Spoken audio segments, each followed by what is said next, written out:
प्यारे बच्चों, जय हिंद। मैं अविनाश निराला, फाउंडर ऑफ कैनेट एकेडमी, आज आप लोगों के समक्ष मैथमेटिक्स का वीडियो लेकर आया हूं। प्यारे बच्चों, बहुत सारे स्टूडेंट्स हमसे मिलते हैं और कहते हैं सर क्या करूं, टीचर बहुत मेहनत से पढ़ाता है, हमने कोचिंग भी लगवा रखा है, सब्सक्रिप्शन भी ले रखा है, लेकिन पता नहीं क्यों मैथ हमारे पल्ले नहीं पड़ता है। और कहते हैं सर मैथ से पीछा कब छूटेगा। तो उन लोगों को हमने कहा कि भैया ऐसा नहीं है, जब तक अविनाश निराला है तब तक आप लोगों को चिंता करने की ज़रूरत नहीं है। और उन लोगों को हमने कहा कि मैं बहुत जल्द ही मैथ सब्जेक्ट आप लोगों के लिए फेवरेट बना के रहूँगा, और इसी वादे को पूरा करने के लिए भैया आज मैं यहाँ पर आप लोगों के समक्ष मैथमेटिक्स का वीडियो लेकर आया हूँ, जिसे समझने के बाद ऐसा बच्चा जो मैथ से नफरत करता है भैया, उसको मैथ से मोहब्बत हो जाएगा और वो जब भी किताब उठाएगा क्या पढ़ेगा, सिर्फ मैथ पढ़ेगा। आपको मजाक लग रहा होगा, बस लास्ट तक आप बने रहिए, आप खुद कहेंगे कि सर अब तो टॉप ही करेंगे हम। तो भैया इसी जोश के साथ चलिए स्टार्ट करिए। तो मैथ का आज कौन सा लेसन हम पढ़ाएंगे प्यारे बच्चों? पॉलिनोमियल।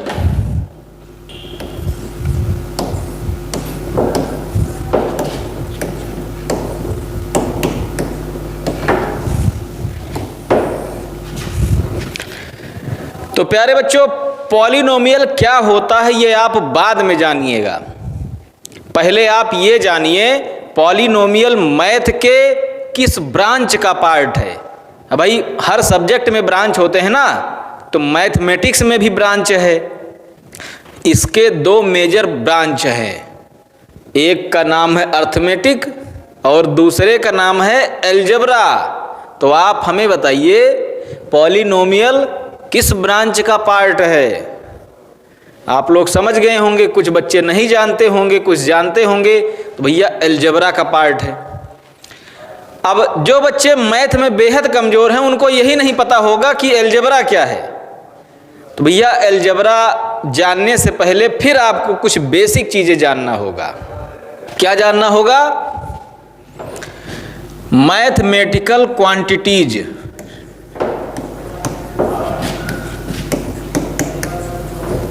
मैथमेटिकल क्वांटिटीज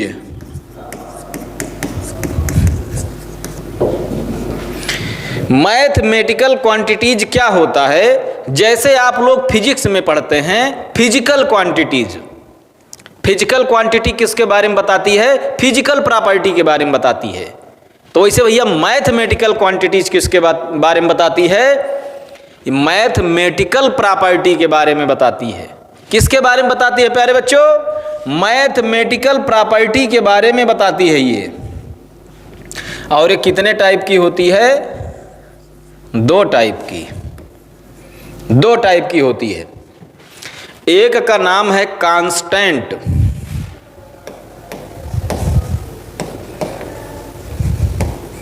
और दूसरे का नाम है वेरिएबल।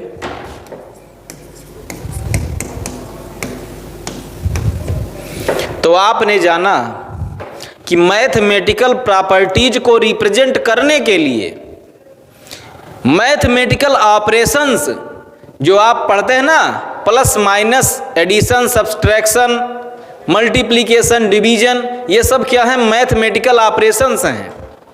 और इन सब में जो यूज होते हैं टर्म्स, उन्हीं को क्या कहा जाता है? मैथमेटिकल क्वांटिटीज कहा जाता है। और ये कितने टाइप के हैं? दो टाइप के, कांस्टेंट और वेरिएबल। आपने बहुत बार पढ़ा होगा इसे, बहुत टीचर अपने अपने ढंग से समझाए होंगे, लेकिन आज भैया आप निरालाज कॉन्सेप्ट समझेंगे जो मरते दम तक नहीं भूलेगा। देखिए कांस्टेंट क्या होता है? कांस्टेंट नाम से ही पता चल रहा है कि ये कांस्टेंट ही रहता है, कभी बदलता ही नहीं है। तो ये क्या होता है प्यारे बच्चों? Always fix. Always fixed. ये कभी नहीं बदलता है, हमेशा फिक्स रहता है। और ये बदल जाता है, मतलब नॉट फिक्स्ड।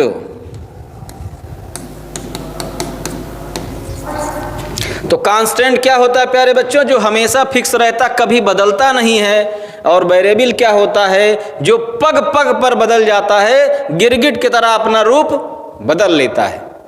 इतनी बात आप अच्छे समझ गए कि नहीं? तो अभी तक भैया आप निरालाज कॉन्सेप्ट नहीं पढ़ रहे थे, अब अप्लाई करने चल रहे हैं। अब कांस्टेंट और वेरिएबल आपके दिमाग में ऐसे घुस जाएगा कि नींद में भी आप जो है इसको रटते रहेंगे। तो देखिए, अभी हमने कहा कि ये क्या होता है, ऑलवेज फिक्स होता है और ये बदलता रहता है। तो आप लोगों का सबसे फेवरेट चीज़ क्या है? जब आप स्कूल से छूटते हैं, जब भी समय मिलता है तो क्या करते हैं? मूवी देखते हैं, बोलिए हाँ या ना। तो भैया जो आपका सबसे फेवरेट चीज़ है, वहीं से मुद्दा उठा के ला के हम आपको समझाते हैं।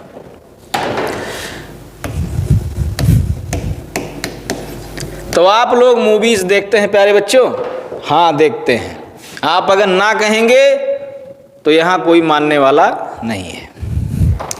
तो मूवीज़ में आपने फिल्म तो देखी ही होगी। तो अब आप हमें बताइए, जैसे आपका कोई ना कोई फेवरेट एक्टर होगा, एक्ट्रेसेस होंगी। तो चलिए हम एक एक्टर उठाते हैं, अजय देवगन। अब आपके मन में यह जिज्ञासा होगा कि अजय देवगन क्यों उठा रहे हैं भैया?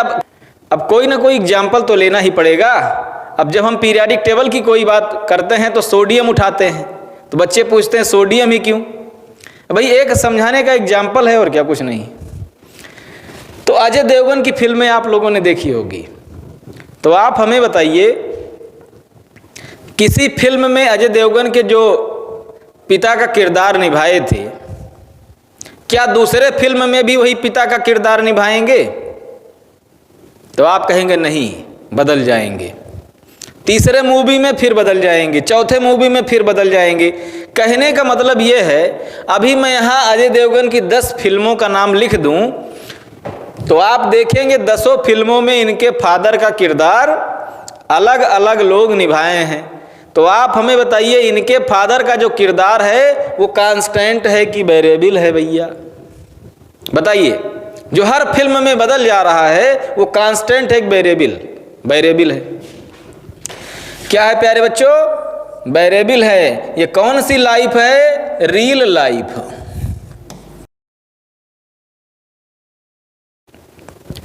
रियल लाइफ में जो अजय देवगन के फादर का किरदार निभाए हैं वो अलग अलग फिल्मों में अलग अलग लोग निभाए हैं। तो ये क्या हुए? वेरिएबल हुए। अब आइए कांस्टेंट में। भैया ये बताइए, अजय देवगन जब बैंक में खाता खुलवाने जाएंगे तो वहाँ पे फादर का नाम लिखा जाएगा ना? तो जब फादर का नाम लिखा जाएगा तो ये बताइए, क्या इस वाले फादर का नाम लिखेंगे?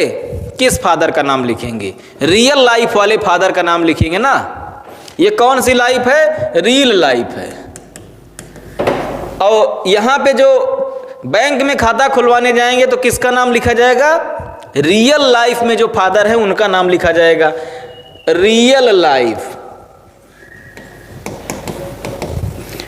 और आप हमें एक बात ये बता दीजिए कि अजय देवगन के जो रियल लाइफ में फादर हैं वो एक हैं कि अनेक हैं? अब आप कहेंगे सर एक हैं। तो बताइए, एक हैं जो कभी बदलेंगे नहीं ना भाई, मरते दम तक नहीं बदलेंगे ना। तो ये क्या हुए? कांस्टेंट हुए कि वेरिएबल हुए? ये हुए प्यारे बच्चों कांस्टेंट। अब आप अच्छे से समझ गए होंगे, जो रियल लाइफ के फादर हैं वो क्या हो गए? कांस्टेंट, क्योंकि वो कभी बदलेंगे नहीं, ऑलवेज क्या रहेंगे? फिक्स्ड रहेंगे। और लेकिन जो फिल्मों में इनके फादर बने हैं रियल लाइफ के, वो बदल जाएंगे। तो क्या हो गए? वेरिएबल हो गए। तो ये रहा भैया निरालाज कॉन्सेप्ट, जिससे हमने आपको कांस्टेंट और वेरिएबल समझाया। ये तो अभी कॉन्सेप्ट दिया, अभी एग्जाम्पल आप देखिए। अब आप ये देखिए, इनको लिखा किससे जाता है? इनको लिखा जाता है नंबर से। इनको किससे लिखा जाता है प्यारे बच्चों? नंबर से लिखा जाता है। और इनको किससे लिखा जाता है? अल्फाबेट से।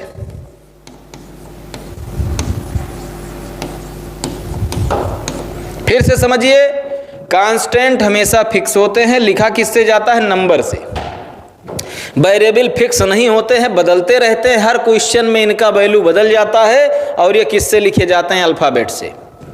अब नंबर का मतलब जैसे 1 हो गया, 2 हो गया, 3 हो गया।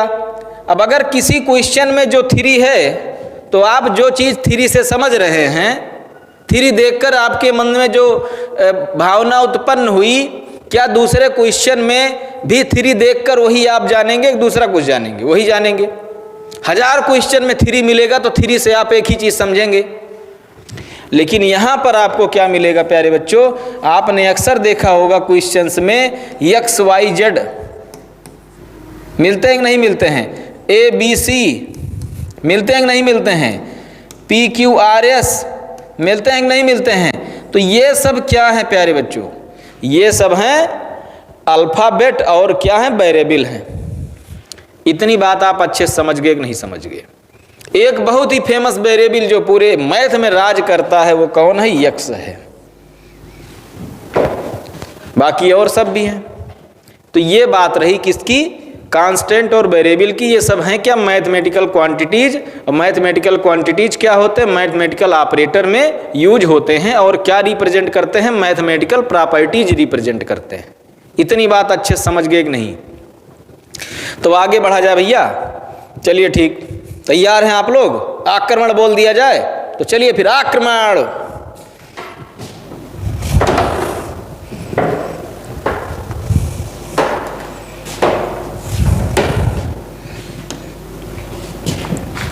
अब इसके बाद अगला टॉपिक ये है प्यारे बच्चों कि अभी हमने जो बताया कांस्टेंट और वेरिएबल, तो कांस्टेंट का जो ब्रांच है, मैथमेटिक्स का जो ब्रांच है, उसको क्या कहा जाता है? उसको अर्थमेटिक कहा जाता है। हिंदी में कहते हैं प्यारे बच्चों अंक गणित। अंक मतलब होता है नंबर्स या डिजिट होते हैं। तो अभी हमने बताया कांस्टेंट में आएगा कौन? नंबर्स आएंगे। और इनके गणित को, इनके मैथ को क्या कहते हैं? अर्थमेटिक, मतलब अंक गणित कहते हैं। और जो भी हमने वेरिएबल की बात किया था, वेरिएबल का स्टडी कराने वाला मैथ का कौन सा ब्रांच है प्यारे बच्चों? ये है बीज गणित। इसको अलजेब्रा कहते हैं। क्या है ये? बीज गणित। इसको क्या कहा जाता है प्यारे बच्चों? अलजेब्रा कहा जाता है। तो मैथ के 2 चीजों का स्टडी अलग अलग ब्रांच में किया जाता है। अब ध्यान से सब लोग देखिए, ये क्या है? ये मैथ के 2 ब्रांच हैं और इस आधार पे इनको हम बांट देते हैं। अब आप हमें बताइए, अभी चैप्टर हमने क्या कहा था? कौन सा स्टार्ट करना है? पॉलिनोमियल। भैया हमारा मुद्दा जो है पॉलिनोमियल ही है, बस अंतर ये हम एकदम जीरो से उठा रहे हैं चीज़ों को, जिससे अगर क्लास 6 का बच्चा भी पढ़ रहा होगा ना तो भी 10th का क्वेश्चन ऐसे चुटकियों में इसे धुआं कर देगा। भैया कांस्टेंट देखिए, अगर मैं आपसे कहूँ कि ये बताइए 3 + 2 + 5 + 9 + 1 कितना हो गया? तो बताइए, आप जोड़ के बताइए कितना हुआ। ऐसे आप बहुत सारे कांस्टेंट ले सकते हैं, कोई भी ले सकते हैं। तो ध्यान से देखिए, 3 और 2 कितना हो गया? 5 और 5 कितना हो गया? 10 और 10 और 9 कितना हो गया? 19 और 1 कितना हो गया? 20। तो कहने का मतलब ये है, ये हो गया एक टर्म, ये हो गया दूसरा टर्म, ये तीसरा टर्म, ये चौथा टर्म और ये 5वां टर्म। आपने 5 टर्म्स के कांस्टेंट को ऐड करके कितने टर्म में भैया कन्वर्ट कर दिया? इसे सिंगल टर्म में, एक टर्म में कन्वर्ट कर दिया। बोलिए हाँ या ना? कर दिया। ऐसे ही दुनिया का कोई एडिशन आ जाए, आ गया जैसे 5 + 6 + 7 कितना हो गया? बताइए आप, इसमें कितने टर्म हैं? 3 टर्म हैं। अब आपने इन तीनों को इकट्ठा करके कितना टर्म ले आए? तो ये कितना हो गया? 7 × 6 = 13 हो गया, और 13 और 5 कितना हो गया? 18 हो गया। तो सिंगल टर्म में ले आए कि नहीं? ले आए। अब ऐसे ही सेम टाइप में आप हमें बताइए, अगर मैं आपसे कहूं कि a plus B plus C plus D, बताइए जैसे आपने इसको भैया सिंगल टर्म में ऐड कर दिया, क्या इसको कर पा रहे हैं कि नहीं? कोई ऐसा सिंगल टर्म बताइए कि इन चारों को ऐड करके वो वैल्यू इकट्ठा बता दे। भैया आर्यभट्ट के पास, रामानुजम के पास भी कोई ऐसी वैल्यू नहीं है कि इन चारों को इकट्ठा करके सिंगल कर दे। तो आप कहेंगे सर अब क्या होगा? तो भैया इसको चाहे जहां पढ़ना हो, ये जैसा का तैसा ही रहेगा। मतलब अगर ये 4 टर्म में है तो हमारी मजबूरी है इसको कितने टर्म में पढ़ना है? 4 ही टर्म में पढ़ना है। इसके टर्म को हम कम नहीं कर सकते हैं। तो भैया एंट्री मार रहा है पॉलिनोमियल, स्वागत करिए उसका तालियों से। तो ये कितना टर्म है प्यारे बच्चों? 1 टर्म है। ये दूसरा टर्म, ये तीसरा टर्म, ये चौथा टर्म। टर्म को कहते हैं इंग्लिश में प्यारे बच्चों, टर्म्स को कहते हैं नॉर्म्स। ध्यान दीजिएगा, टर्म को कहा जाता है नॉर्म्स। और इसमें 4 टर्म है। कोई दूसरा एग्जाम्पल देंगे 3 ही रहेगा, कोई और देंगे 1 ही रहेगा। ऐसे ही 10, 20, 30 लाख करोड़ हो सकते हैं। तो जब तक तो हम गिन सकते हैं तब तक तो उसका नाम है। और जब जनरल फॉर्मेट में हमें लिखना हो जिसको हम अभी गिन नहीं सकते हैं, तब वहाँ क्या लगता है? पॉली लगता है। पॉली का मतलब है मेनी।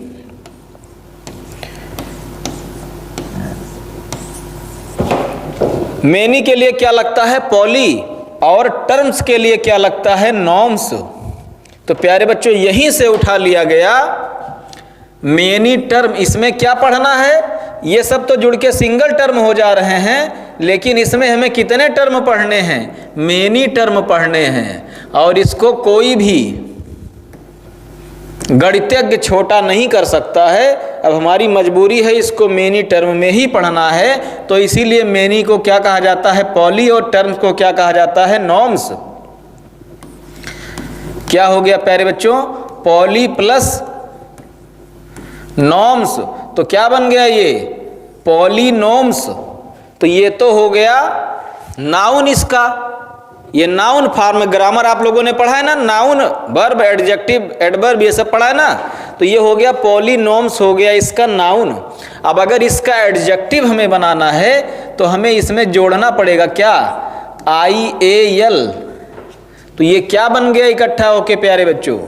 आप हमें बताइए क्या बन गया ये बन गया पॉलीनोमियल। यस हट जाएगा। तो क्या बन गया ये? पॉलीनोमियल। पॉली का मतलब मेनी, और इसी में जुड़ा है। अब देखिए यहाँ पर भी नॉर्म्स आ रहा है ना। तो देखिए पॉली का मतलब मेनी और नॉर्म का मतलब टर्म, और ये एडजेक्टिव बनाने के लिए लगा है IAL। तो कहने का मतलब ये है प्यारे बच्चों कि अलजेब्रा ही वो ब्रांच है जिसमें किसका स्टडी किया जाता है? अल्फ़ाबेट का। और इनको जोड़ के इकट्ठा नहीं किया जा सकता है। इस वजह से हमें इनको किस फॉर्मेट में पढ़ना है? पॉलिनोमियल के फॉर्मेट में। तो अभी तक तो मैं आपको ये समझा रहा था कि पॉलिनोमियल है क्या। सबको अच्छे समझ में आ गया कि नहीं? आ गया भैया? चलिए बहुत अच्छा है। तो अब हम आपको बताते हैं कि ये तो अभी हमने पॉलिनोमियल समझाया क्या है। अब मैथ में जरूरी नहीं है कि केवल सिंपल इक्वेशन आ जाए, भयंकर भी तो आते हैं। तो आप कहेंगे गुरुजी अब क्या करें? अब तो डरने लगने लगा फिर से, और अभी आपने कहा था कि आसान बना देंगे। तो भैया अभी एक फार्मूला बताएंगे, एक फार्मूला, ब्रह्मांड के सारे पॉलिनोमियल उसी में समाहित। भैया जितने पॉलिनोमियल हैं सब उसी एक फार्मूले में धराशायी हो जाएंगे। ब्रह्मास्त्र है वो, समझ लीजिए। तो दे दिया जाए भैया ब्रह्मास्त्र आपको। तो भैया तैयार हैं आप लोग ब्रह्मास्त्र लेने के लिए? बहुत सही, तो बोल दीजिए अयोध्या राम लला की जय।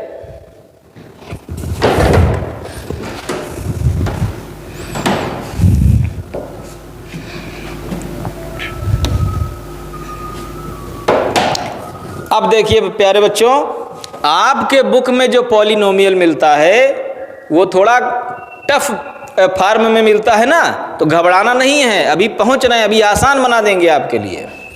आप ऐसे पढ़े होंगे 3x³ minus 5x² plus 6x minus 7, ऐसे आपके बुक में लिखा रहता है ना, बोलिए हाँ या ना। रहता है भैया, ऐसे ही रहता है। तो अब यहाँ पे मैं आपको ये बताने जा रहा हूँ कि अभी हमने कहा था कि भैया पॉलिनोमियल किस ब्रांच का चैप्टर है, अलजेब्रा का, और अलजेब्रा में कौन रहता है, अल्फ़ाबेट रहते हैं। तब आप हमसे क्वेश्चन करिए कि सर जब अलजेब्रा में अल्फ़ाबेट रहते हैं तो ये कहाँ से टपक पड़ा, ये कहाँ से टपक पड़ा और ये कहाँ से टपक पड़ा भैया। जिसको हमने गोला बनाया है, क्या ये बताइए अल्फ़ाबेट है? नहीं है। तो जब अल्फ़ाबेट नहीं है तो यहाँ क्या कर रहे हैं अलजेब्रा में? इनको तो कांस्टेंट में होना चाहिए था। बस धैर्य रखिए, कीप पेशेंस।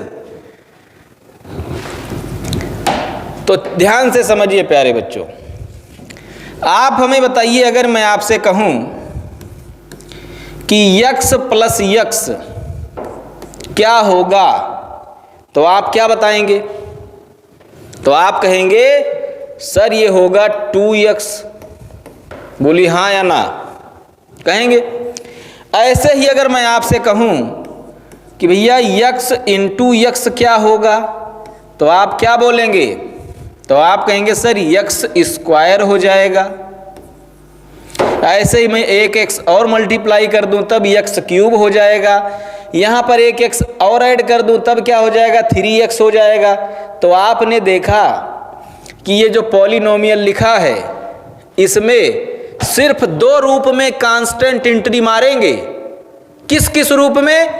एक तो जो वेरिएबल है उसके सामने रहेंगे, जैसे यहाँ पर इसको बोलेंगे क्या प्यारे बच्चों, इसको कोफिशिएंट बोलेंगे।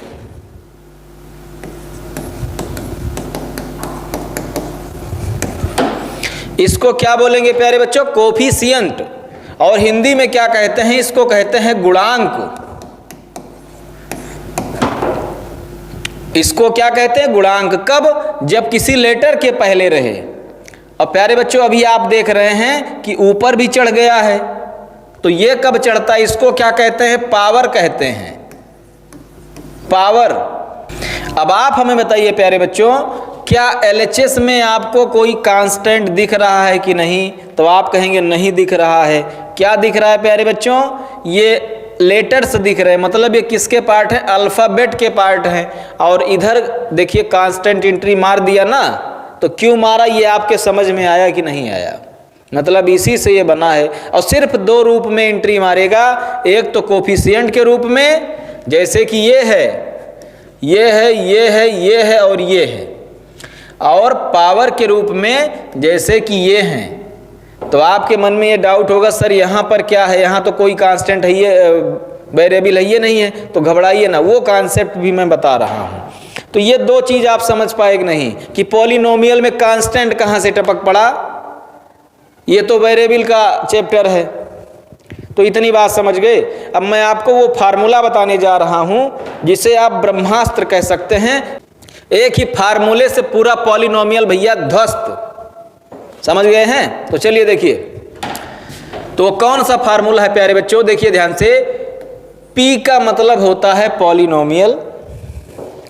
और जैसे यहाँ पे आपने देखा कि वेरिएबल इसमें कौन है बताइए। अब कुछ बच्चे कहेंगे सर x³ है, कुछ कहेंगे x² है, कुछ कहेंगे x है। तो भैया बैल वाला काम नहीं करना है आपको, थोड़ा सा दिमाग लगाना है। आप हमें इतना बता दीजिए कि इंग्लिश अल्फ़ाबेट का कौन सा लेटर यहाँ दिख रहा है। अगर आपके दिमाग में है सर 3 वेरिएबल हैं, तो आप हमें उन तीनों का नाम तो बताइए। इंग्लिश अल्फ़ाबेट के कितने लेटर दिख रहे हैं? सिर्फ एक ही तो दिख रहा है, कौन? x। x के अलावा भी कुछ दिख रहा है? नहीं दिख रहा है। भले वो पावर में है या किसी फॉर्मेट में हो।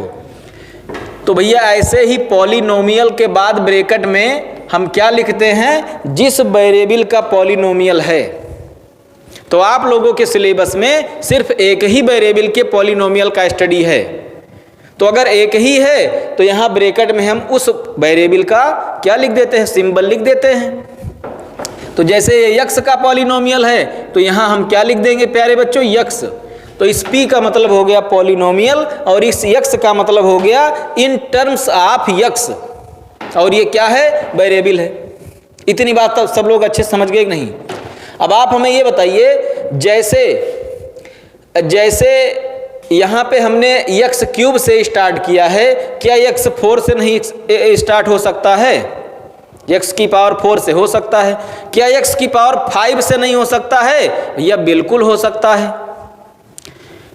और क्या x की पावर 10 से नहीं हो सकता? बिल्कुल हो सकता है। समझ पाए इतना नहीं? तो हमें नहीं पता है भैया कहाँ से शुरुआत होगा, तो हम अपना जनरल मेथड लगाते हैं कि चाहे जहां शुरुआत हो जाए ये फार्मूला फेल नहीं होगा। तो भैया यहां मैं लिख दे रहा हूं, इसको मैं लिख दे रहा हूं an और इनटू क्या कर दे रहा हूं, x की पावर n। भैया मैं मान ले रहा हूं कोई बड़ी संख्या वहां से शुरू हो रहा है, तो और जो यहां कोफिशिएंट है, अब आप फिर कहेंगे सर यहां क्या होगा, तो यहां पर भैया ये कांस्टेंट को रिप्रेजेंट कर रहा, लेकिन हमें नहीं पता है कौन सा कांस्टेंट है। तो इसीलिए यहां पर x वेरिएबल तो केवल यही है जो यहां लिखा है ये, बाकी और सब है कांस्टेंट, मगर हमें पता नहीं है, इस वजह से इनका एक नामकरण कर दिया जा रहा है। तो जो x की पावर n है उसका जो कोफिशिएंट है वो क्या होगा, an होगा। फिर प्लस लगाइए प्यारे बच्चों। आपने देखा जैसे यहाँ पे 3 है और यहाँ पर x की पावर 3 है, तो वैसे यहाँ an और ऊपर क्या है, x की पावर n। तो इसके बाद आप क्या देख रहे हैं, इसके बाद आप x की पावर 2 देख रहे हैं। तो कहने का मतलब ये है कि 2 जो है 3 से 1 कम है कि नहीं, आप बताइए। 2 क्या है, 3 से 1 कम है ना। तो वैसे ही इसके बाद जो टर्म आएगा उसमें n की वैल्यू 1 कम हो जाएगी कि नहीं, कम हो जाएगी भैया। तो ये क्या हो जाएगा, an-1 इंटू x की पावर n-1। और ये घटते घटते प्यारे बच्चों कहाँ तक पहुँचेगा, ये आ गया जैसे a3 x की पावर 3, फिर क्या आएगा, फिर आएगा a2 x की पावर 2, फिर क्या आएगा a1 x की पावर 1, फिर क्या आएगा a0 x की पावर 0। तो ये रहा भैया वो फार्मूला जिससे ब्रह्मांड के सारे पॉलिनोमियल को आप एक ही बार में धराशायी कर देंगे। अब आप कहेंगे सर ये समझ में नहीं आया, एक बार फिर से समझाइए। मुझे आज तक मैथ नहीं आया है तो मैं एक बार में नहीं समझ पा रहा हूं, तो भैया घबराने की जरूरत नहीं है। ऐसे ही बच्चों की तो तलाश है मुझे, जिनको उस सब्जेक्ट से नफरत है, मैं उसी को उनका फेवरेट बनाऊंगा भैया। फिर से देखिए आप लोग, हम एक बड़ी पावर ले रहे हैं। जैसे आपने यहां देखा कि 3 था, फिर 2 हुआ, फिर 1 हुआ, फिर 0 हुआ, तो वैसे ही पता नहीं कहां से शुरू है, तो मैं मान ले रहा हूं n से शुरू है। तो x की पावर n उठा रहे हैं, तो इसका कोफिशिएंट क्या होगा, an। तो ये हम नाम दे रहे हैं अपने तरफ से, ये क्या है, an है। फिर इससे एक पावर कम हो जाएगी कि नहीं, अगर यहाँ 5 है तो यहाँ 5 - 1 मतलब 4 हो जाएगा। तो अब हमें नहीं पता है तो n-1 कर दे रहे हैं भाई, इससे एक कम तो मतलब -1, और जब यहाँ -1 तो नीचे भी -1, n की जगह क्या होगा, n-1। और ऐसे ही घटते घटते एक समय आएगा 3 पर पहुंच जाएगा। भाई इसके पहले 4 भी रहा होगा, 5 भी रहा होगा, या हो सकता है यहीं से आपको मिल जाए, उधर रहबे न करे। तो ऐसे घटते घटते 3 तक आ जाएगा मामला, फिर 2 तक आ जाएगा, फिर 1 तक आ जाएगा, फिर 0 तक आ जाएगा। अब आप हमसे कहिए सर जो आपने ये वाला पॉलिनोमियल लिखा है, जरा इस फार्मूले में दिखाइए कहाँ पर है वो। तो भैया ध्यान से देखिए, ये जो x की पावर दिख रही है ये कहाँ है भैया, यहाँ है। और ये जो 3 दिख रहा है ये किसका रोल अदा कर रहा है? A3 का रोल अदा कर रहा है। ऐसे ही ये, अब आप हमें एक चीज़ ये बताइए, क्या पॉलिनोमियल के फार्मूले में कहीं माइनस दिख रहा है? नहीं दिख रहा है, सब के सब क्या दिख रहे हैं? प्लस दिख रहे हैं। तो आप हमें बताइए जो माइनस है ये माइनस फार्मूला वाला तो माइनस है नहीं, तो कहाँ से टपक पड़ा? तो ये जो कोफिशिएंट है इसके पहले ये अपने साथ लेकर आया है। कहने का मतलब ये है कि ये जो एक्स स्क्वायर यहाँ दिख रहा है वही एक्स स्क्वायर यहाँ दिख रहा है, और यहाँ पर A2 का रोल कौन अदा कर रहा है? ये -5 अदा कर रहा है। समझ गए? अभी नहीं समझे होंगे तो अब समझिए दोबारा। इसी को मैं कन्वर्ट करके लिख दे रहा हूं भैया। इसको लिखा जा सकता है 3x की पावर 3, और यहां मैं लगा दे रहा हूं प्लस, और इसको लिखा जा सकता है -5x स्क्वायर। इसको मैं लिख दे रहा हूं भैया 6x की पावर 1, और आगे मैं लिख दे रहा हूं -7x की पावर 0। तो ये रहा इसका ओरिजिनल रूप भैया। ये तो परिवर्तित रूप आपके सामने है, मॉडिफाइड फॉर्म, इसका ओरिजिनल रूप ये है। तो आप हमें बताइए ये जो प्लस आपको दिख रहा है ना, यही प्लस भैया असली फार्मूले वाला प्लस है। ये प्लस हमने यहाँ लिख दिया। अब आप हमें ये बताइए जो माइनस आया है ये कोफिशिएंट अपने साथ लेकर आया है। इतनी बात समझ पाए कि नहीं? ये जो माइनस दिख रहा है ये कोफिशिएंट अपने साथ लेकर आया है। तो x की पावर 3 कहाँ है? यहाँ है, और A3 का रोल कौन अदा कर रहा है? 3 ये अदा कर रहा है। ऐसे ही x स्क्वायर यहाँ है, और A2 का रोल कौन अदा कर रहा है? -5। ऐसे ही x की पावर 1 यहाँ है, और A1 का रोल कौन अदा कर रहा है? 6। और ऐसे ही भैया ये बताइए जब किसी की पावर 0 होती है तो उसकी वैल्यू 1 हो जाती है। तो कहने का मतलब इसको अगर ना भी लिखे तो भी कोई दिक्कत नहीं है। इसकी पावर 0 है तो क्या हो जाएगी? 1। तो किसी भी वैल्यू को 1 से मल्टीप्लाई करिए तो वो वैल्यू ही रहेगा उसका असली वैल्यू। तो भैया ये 1 हो गया तो बचा क्या? -7। तो इसीलिए भैया यहाँ पर लास्ट में क्या लिखा? -7। अब आप ये मत समझिए -7 अकेला है, इसके साथ क्या है? x की पावर 0। यहाँ देखिए, कहने का मतलब ये जो -7 वाला टर्म है, अब आपसे पूछें भैया इस पॉलिनोमियल में कौन सा टर्म है ये, तो भैया ये वाला टर्म है। समझ गए कि नहीं? अब आपसे कहें कि ये वाला टर्म कहाँ है, तो आप कहेंगे सर यहाँ पर है। अब आपसे कहें ये वाला टर्म कहाँ है, यहाँ तक है। अब आपसे कहें ये वाला टर्म कहाँ है, यहाँ पर है। तो भैया ये पॉलिनोमियल जो दिया गया था बस केवल यहीं तक दिया गया था।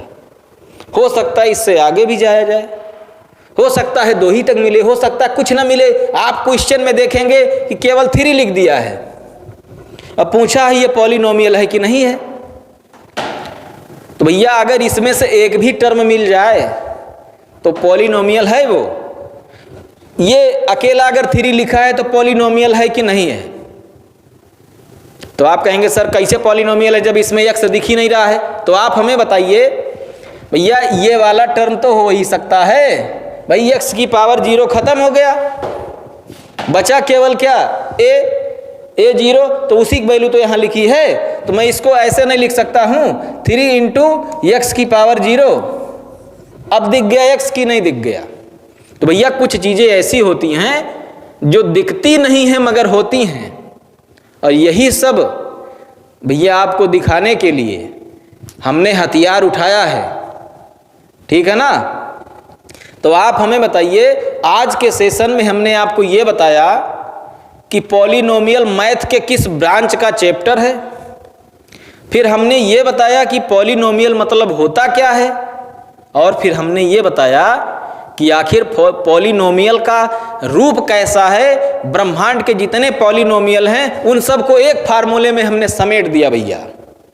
सबके समझ में आ गया है? तो आज के लिए इतना ही रखें।